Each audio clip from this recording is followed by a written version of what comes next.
Hi, I'm Duke Nukem, and you're watching GRTV.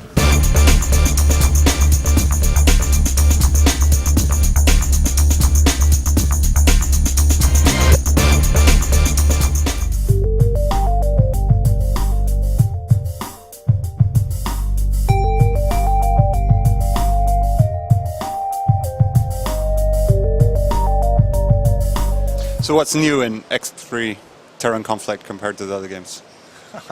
That's a very short question, and you will get a very long answer if you like. I mean, there's really everything new. We have a new user interface to make the game more accessible to beginner players. It's all mouse cursor driven now if you like. You can also play it with the joystick. We have a control system that allows you to control the game a little bit like Freelancer, a game that was the first actually to have mouse cursor driven input in a game, in a space simulation game. We have a completely new mission system. We have lots of new missions, entire mission briefing system, mission guidance system that we had not in the past.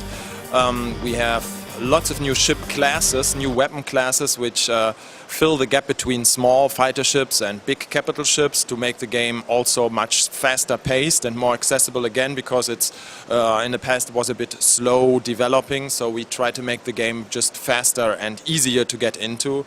It has an entirely new storyline. One very important fact is that you can now play the game in the Earth system, the Earth solar system, and play on the side of the Terran military if you like.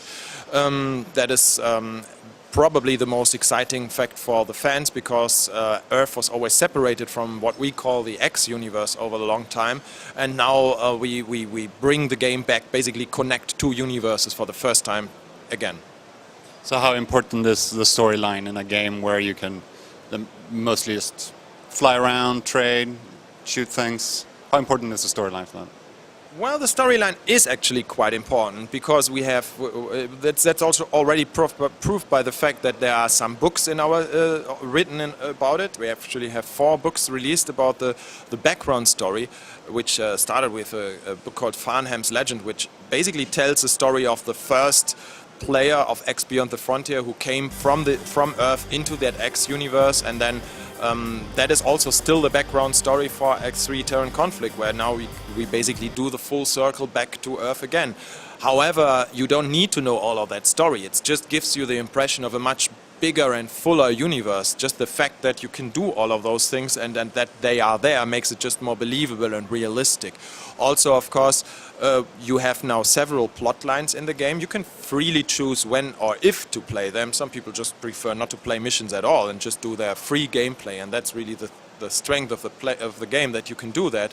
But overall, it's definitely important that there is an interesting story there, and that it has this depth to it. You can make it as hard as you like. I mean, you can set your own goals. You can make it very hard by just, for example, attacking a race and defining your goal as being wiping out the entire Argon race or something.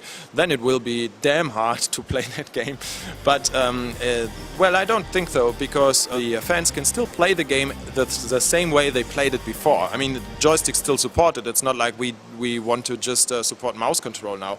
But of course, it's more natural to beginner players to just use a mouse cursor and have those context menus and have a sidebar where they can just access all the more complex menus, especially once you start building your own factories, want to be a trader. I mean, trading is also an aspect. I'm just showing nice fights here, but that's really just because they look pretty. It's harder to show how somebody is trading and building a factory. That's something that's definitely an important fact of the game, and I can maybe also show a couple of other sectors of the game. It's really up to the player to decide what he wants to do, and that's really the bottom line of the entire game. Have you ever considered maybe just multiplayer, or even turning the X universe into an MMO? We definitely considered it. I mean, the proof for that is up on the internet, called Online Universe. That domain already exists since 1999, 1998. I'm not sure. Definitely, the site design is from 2001, and you can have a look at it. We wanted to do that all the time. It's obvious that it fits to the series. The fact is just we want to do it right when we do it, and it's just our long-term goal. And at the moment, the game is a single-player game, but it's played like a multiplayer game. If you X3 Reunion had one free feature which was introduced with one of the expansion packs that came for free, called Uplink, where people can export statistics from the game to the website. And that's a little bit like an online feature because it allows our online community to compare what they achieved in the game. So when is X3, the new X3, supposed to be released? The game will be out in Germany at least by the end of September, I think already, and I'm not sure about all other territories. It should be September, October, definitely this quarter. All right, thank you very much.